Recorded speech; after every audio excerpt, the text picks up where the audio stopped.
most important thing that when we're losing hope, my husband says, hope beyond hope. I'm like, what? Hope beyond hope? That doesn't make sense. And I said, that's not grammatically correct. And he's, but it's spiritually correct. I was like, okay. So, yes, our mornings start very early. I just check messages. We have different groups and we have different friends. So we have like our group for our chat group for our home Bible study group.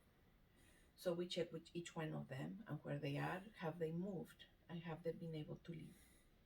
Then we have another group of our outback camps that we do. We do some camps twice a year, and they're all telling us everything will be okay because you need to come back. We're doing our camp in May, remember? Yeah.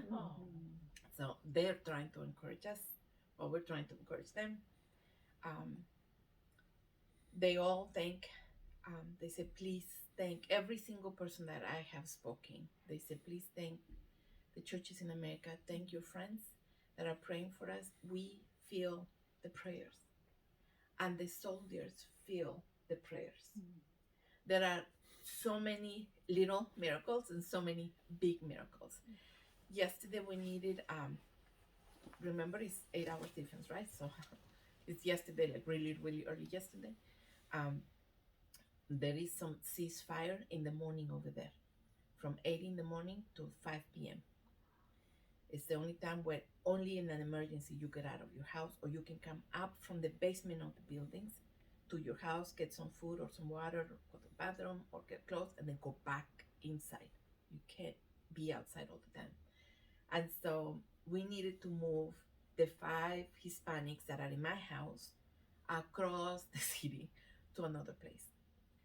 And there's not much public transportation, and there is no bus to go from where we are to go to the metro, to the subway.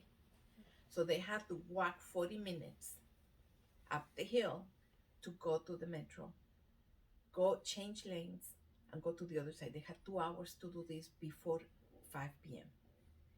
So they grab some food. I say take some dry food.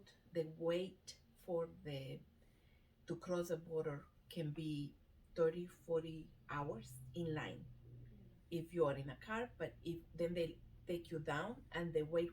When you come closer, you have to get out and go by walking, and walking can take you 5 hours, and it's snowing right now, and there's no food and there's no toilets and there's no water, so you must take it with you. There are some areas, especially the border to Poland, where the Red Cross, and there's some little towns, and these Ukrainians are coming in and feeding those in line, which is amazing because they don't have much food, but they're sharing what they have. So we needed the Mexicans. We have 4 Mexicans. It's 3 men, one. They're all young people, college students. 3 young men, 1 young lady, and a young lady from Ecuador. They needed to move from my house to the ambassador's house because today in the morning, this is 7 hours behind, they needed to evacuate because there was that ceasefire. We were not sure if there would be a ceasefire or not. We were just praying that it will happen. And so I just talked before I came here. I've been trying to communicate with him. He called me and he's like, yes, we made it. And he says, I will tell you later because there was a miracle on how I made it to the ambassador's house. They had to split on the way, and only 3 made it, and the 2 had not made. The guy who was in charge of my house had not made it to the ambassador's house, and he barely made it. And it was a miracle that he made it. And so thank you for your prayers. Question. Yes. How did y'all, or how do y'all know that it's safe? I mean, how do you know that there was a ceasefire? How are you made aware of that in the time period, and how much time I mean, how are you made aware of Okay, that? so the mayor of Kiev sends the announcement, and they will say there is some kind of international agreement of giving a ceasefire in the daytime, for people to go and eat something or whatever, and they're keeping that, but they did not keep it on the weekend. So, and they know, somehow they know. I'm not sure how they know, but the president knows, the mayor knows that we're gonna come and get you this weekend.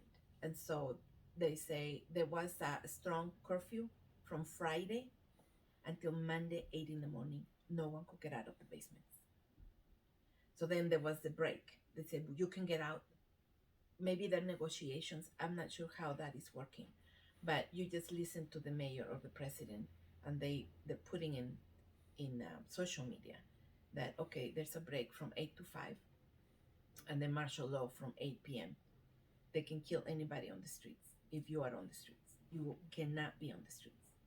Unfortunately, there are a lot of like insurgents. There are a lot of like Russian spies within the country and within the city. They're the ones who are causing the problems in the city. When they say, oh, Russians are in the city, the army has not come in yet. They haven't made it. But they're like local insurgents that are causing the problem. And that's why they have to kill anybody on the streets, because if you're on the streets during martial law, then you're not with the military. It was our like kind of prime minister with the Department of Defense from Russia. It was directly country to country. It had nothing to do with the European Union, and they agreed to meet. They offered different places where it was safe. It was a neutral place. President Putin did not agree, and they only agreed to do it in the border to Belarus, which is where tanks are coming to Ukraine. So it was definitely not a safe place, but he agreed to meet.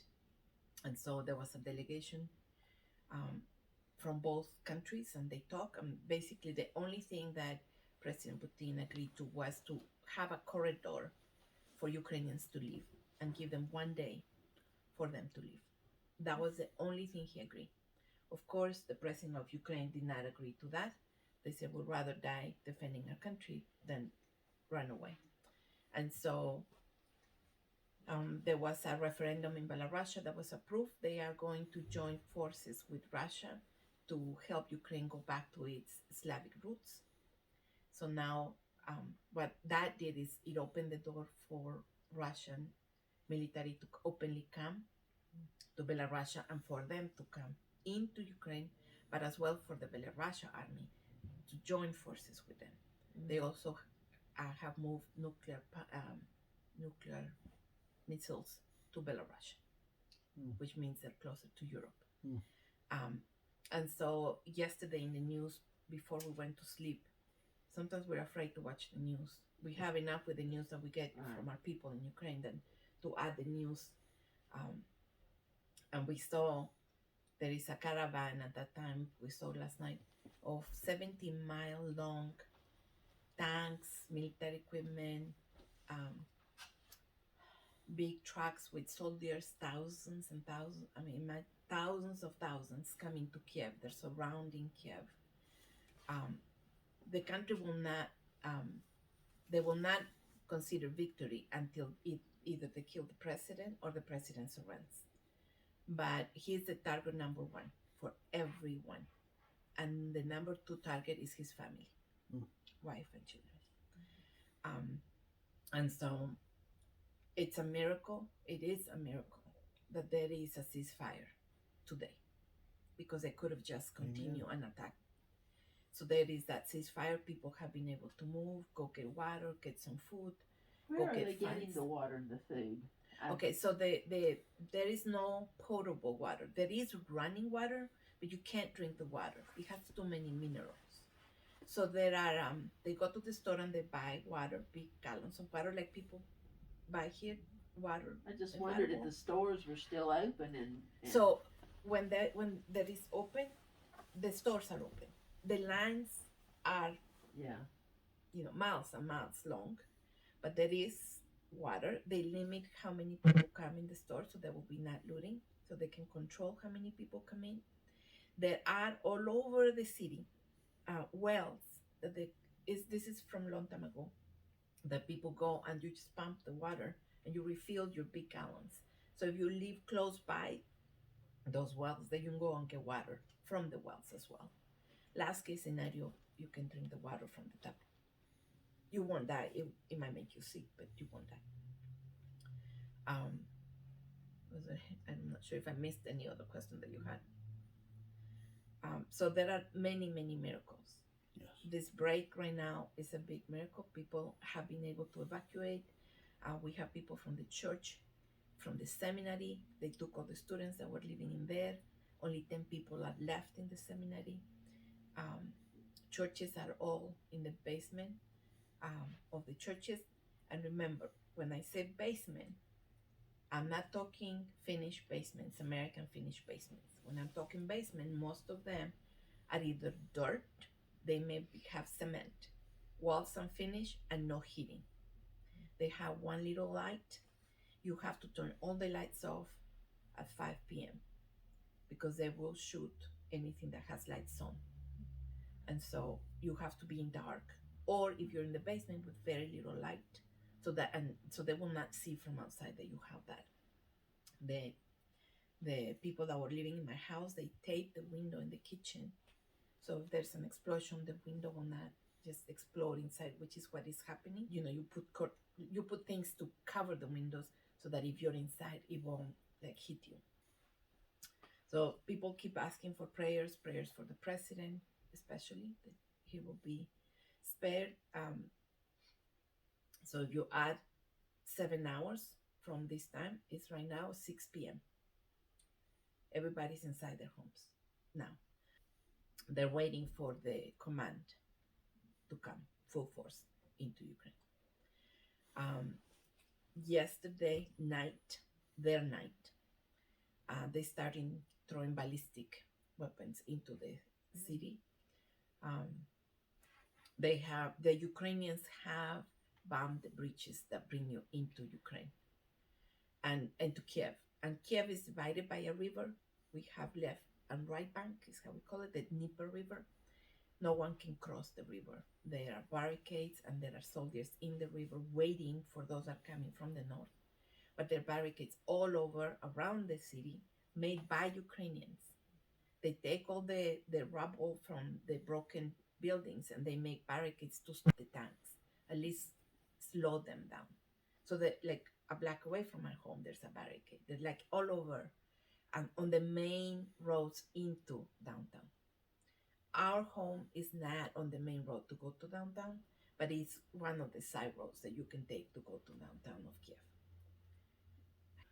Yes, this is the 6th day of war. There is an Instagram post that says today is February 27 in the world. In Ukraine, today is day 6. We're only counting by the days since the war started. So on Thursday, the war started. It was the president of Putin said only the airplanes and the military bases, which is what happened. Although they started taking, pushing in couple of areas, Kharkov in the north, and then the occupied territories, pushing a little bit. But then on Friday is when they started attacking, cities and coming in other things. But I believe on Saturday, Croatia agreed to send soldiers. And so they came in. Now, we know that different countries have been sending equipment. It's not official who and how much because it cannot be official. So some things I cannot repeat. But we know for sure that it's open information, meaning in social media, that Germany had been sending a lot of equipment. It comes through land, through the borders. Nothing flies into the country. That's why they bomb the airport, so that there will not be help coming in. But Germany has been sending a lot of help, and on Saturday they sent these rockets, anti-tank, thousands of them that really help. Is one of the things that has helped a lot to slow down the advancements of the troops. But as much as that, I just saw a video this morning sent by Ukrainians in some towns in Chernihiv. The people in this little town, they start coming out, and the woman came into the road and start singing the Ukrainian hymn, and the tanks stopped, and then the men came in from there, and the whole little town stop a caravan of tanks. We know that many of the soldiers do not want to come and kill Ukrainians. We know that they have Ukrainian family, and Ukrainians have Russian family. This is a Slavic, nation, and so they all intermingle. Many of them are, and so they stop. So we have had that kind of miracles. We have other miracles where they run out of gas and they have to stop because they have no more gasoline. And we have other ones where they're hungry. They've been too long, 2 weeks, and they don't have food. So they stop and they get out from their caravan and they go and look for food. And so while they're gone looking for food, they destroy the tanks. And just so many good stories of how God has really done incredible miracles, not just of people evacuating. Some of them where they're shooting and the bullets somehow don't hit the Ukrainian soldiers. And they know that there's no way. It was just God who did it. Their rifles get stuck and they don't fire. But then the Ukrainians rifles, they do fire. Right now, really good news. There's snowing over there. There was a submarine, a ship that was sunk, which is like really from land. Like we don't have that many weapons, but there was a Russian submarine or ship that was sunk. They're just things that they're not possible are being possible, and we know it's because of prayers, and people know. I mean, that's just so many different stories that I can tell you. Yeah, the part in the process of grieving, there is a stage, the different stages of grieving, and one of the stages is anger, and it can come in different ways, and of course it can come into kill this person, do this bad thing or something. The Ukrainian people don't want to kill anybody. They see Russians as their brothers and their sisters. Well, so I pray that God's hand will be so visible, not just for the people in Ukraine, but in the whole world, that they will know that there is no doubt that only God could have won this battle. There is a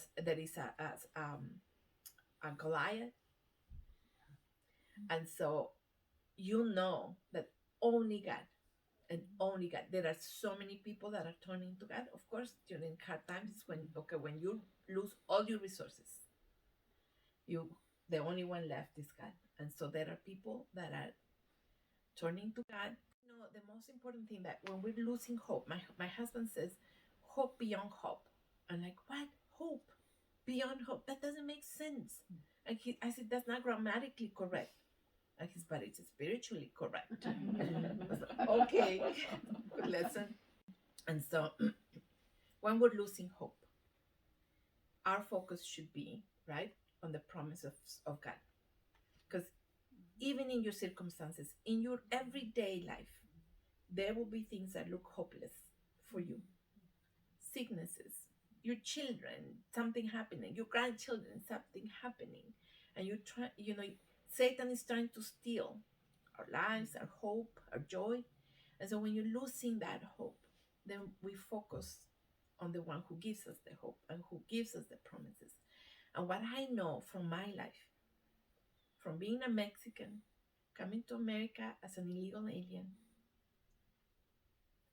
I had no hope. There are many times when I lost hope. Then I became a resident, then I became a citizen, and then I knew I was not going to stay here all my life. I knew that coming to America was a transition for something else. And I went to Ukraine, and I knew Russian when I went, but we didn't know anybody. And we had our son back then who was 5, Mark was 3, and Maria 1.5. And we knew no one. Within a few months, I ended up in the hospital. And they wanted me to stay there for a month. And I had tears, and it's like, how is my husband? He can't bring me food to the hospital. And how? His parents came from Russia to take care of the kids. And what I know through my life, up to this moment, is that God is a redeemer. It's a God who redeems our circumstances redeems our pain, redeems our sorrows.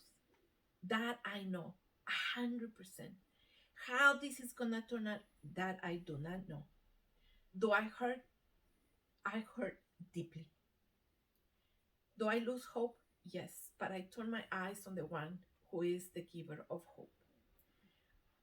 I don't I don't like to talk about, well, we know who has the victory. We know where we will end, right? I want victory now in a selfish way. I want now victory. And the Lord is giving us a lot of victory in Ukraine. Many victories from people turning in a brotherly love to each other. Um, the world now knows where Ukraine is. Many people thought that Ukraine was Russia, and it is not Russia. And so we have now been known into the whole world, and many people not only are praying, but many people are saying, I want to do something. What can I do? And so now it's like, yes, you can do something. We are sending funds to people in Ukraine. We are giving them, praise God, Gennady spent hours yesterday giving money to different people, and they received it today, and they were able to go today and take the money out. And what they do is when they receive the money, they take it all out and they go and they buy all the food that they can, all the water they can, and then they share it. And they actually put it like in Instagram or Telegram. They have different social media over there, and they said, I have food, I have a little bit of food, but if anybody needs, you can come and I'll share with you. And they share with the neighbors. And I mean, that is something that gives hope even to America, and that teaches us here in America and the rest of the world a huge lesson not to be so individualistic, and to share what we have. I'm constantly looking in marketplace for free things. I have filled up that missionary house with many things that are free or things that are in very low price. And okay, this sofa is old, I'm gonna put a new sofa in there, and I exchange it. And so things like that, you can be an incredible ministry, do ministry here where you are, even by selling something in Instagram, but a very low price, like a yard sale price, to someone that is in need. I mean, I'm just letting you know, do things in Ukraine, but do things here. Don't wait until a war comes in. Don't wait until COVID happens. Do it right now where you are, because there are many ways. And, as I'm speaking here to this woman in mission, I'm focusing how to do ministry to Afghans, the new, refugees that are here. I commend you for that, because you have that call of God to be, Christ's hands and Christ's words and Christ's feet here. And so thank you for that, because you are an example to your church, to your community, and to the people in Ukraine. Yesterday, we were sending pictures to the people in Ukraine immediately. And we just take, little videotapes, and I videotaped the prayer of one of the people that were praying, and I send a little piece, and I send it to the people that are right now in the basements. And it's very encouraging, very encouraging. Isn't it true that there are a number of Russians protesting what's going on? Not a number, thousands and yeah. thousands are In Russia. all over, especially in Russia. I saw today in the morning, there was a man protesting, and the police were coming to arrest him, and he started, crying out loud, and he says, we are brothers. How can we kill each other? My mother is in Ukraine. I cannot agree on this war. We have family in both sides of the countries, and they did not arrest him. They let him go. But all over in major cities, Anna went to a protest in Chicago, and she says, Mom, it was 3 blocks long. There were thousands of people. I also saw one in Sacramento, big one. And we were in California about a week ago. And for 1 or 2 days, I had a break about Ukraine, because we were doing ministry. We were doing a lot with Slavic people, with a lot of Russian people. and we were doing a lot of ministry, and we went to a park, and while I was walking in this park, I realized that I had given my brain a break.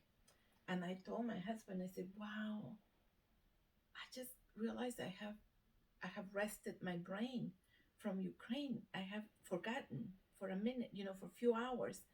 And within 5 steps, I look at protest, about the war in Ukraine. And there were all these Ukrainians in there, and there were Russians in there. And there was just a community. And I said, thank you, Lord. And I just went and I stood there and took a picture and posted it in my Facebook. And my friends in Ukraine saw it.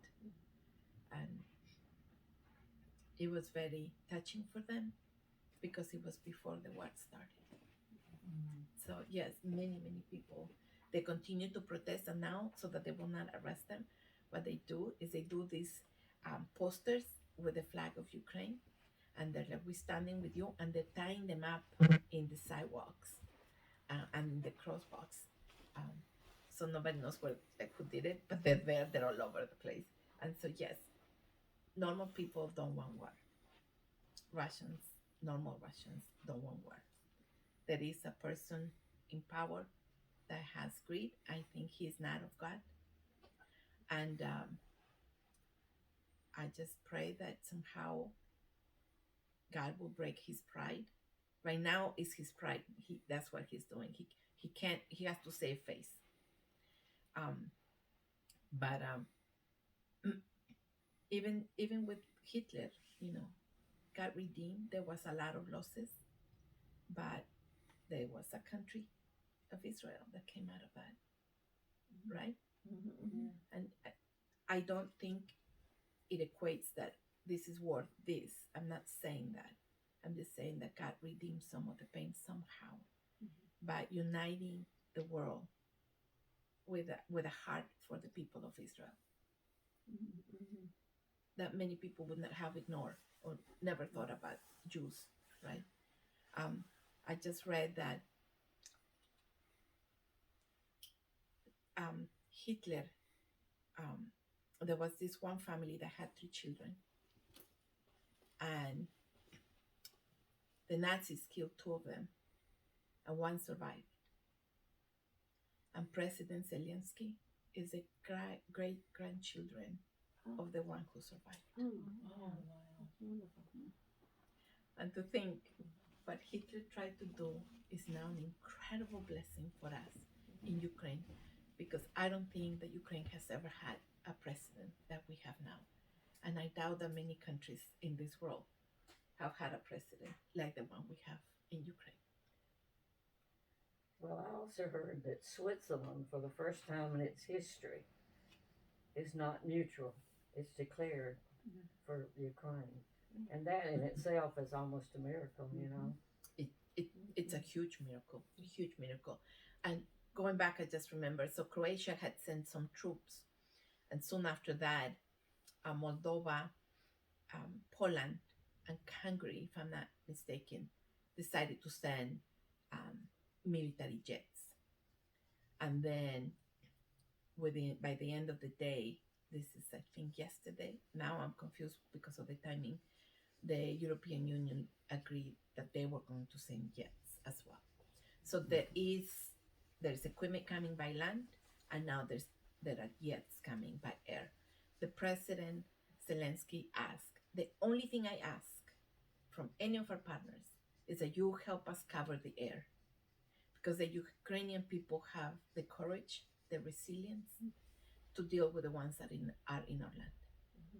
And so some air help has come.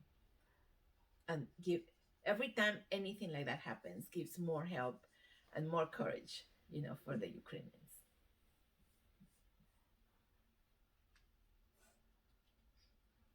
Your last question?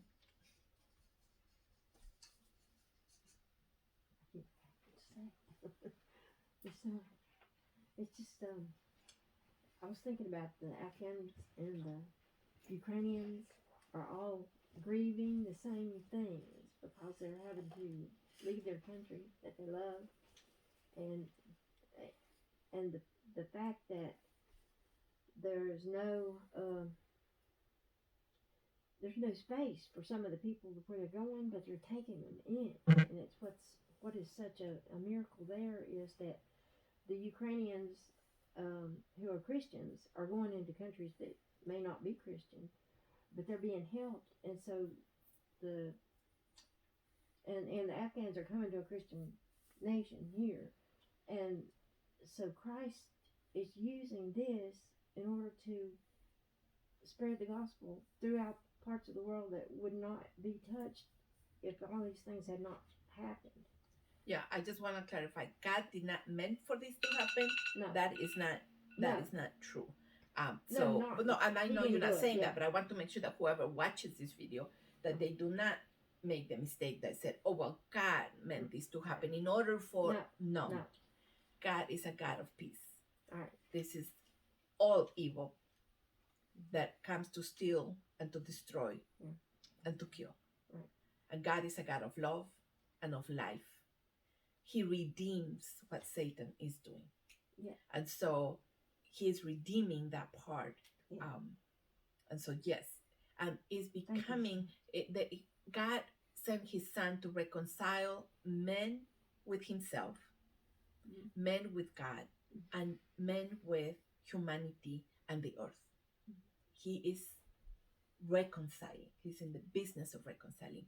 And you can see how we're reconciling with each other, right? Here I am a Mexican, and you see me as your sister. When I talk to you, you're not thinking she's Mexican unless I say something that is culturally different, right? And that will be with the Afghans that are in here. You see them just as a human being. And unless it's something cultural, it reminds you, oh yeah, I should do this or not do this. It's the only time when you remember the culture. But if we're talking and you connect on a heart level, there is no nationality. There is no Jew and there is no Greek. And that is just the love of Christ. Thank you. And the only thing that I just want to make people aware is more for the people that might watch this video. There are different sites that are coming out that we're helping Ukraine, give this way, give that way. I'm not telling you give to me, give where the Lord leads you, but there are a lot of hawks in there. There are a lot of abuses where they're trying, like in Ukraine, it's happening, and they're just trying to send money, but they're not Ukrainians, they're actually Russians. And so you need to make sure that you're giving to a reputable organization that you know, or that it is known to be doing and using the money in the proper way. So don't go in an emotional way that you see something and you're not sure who they are, but okay, let's give there. Be careful who you donate, and that's important as well. Thank you, ladies, and thank you for your prayers.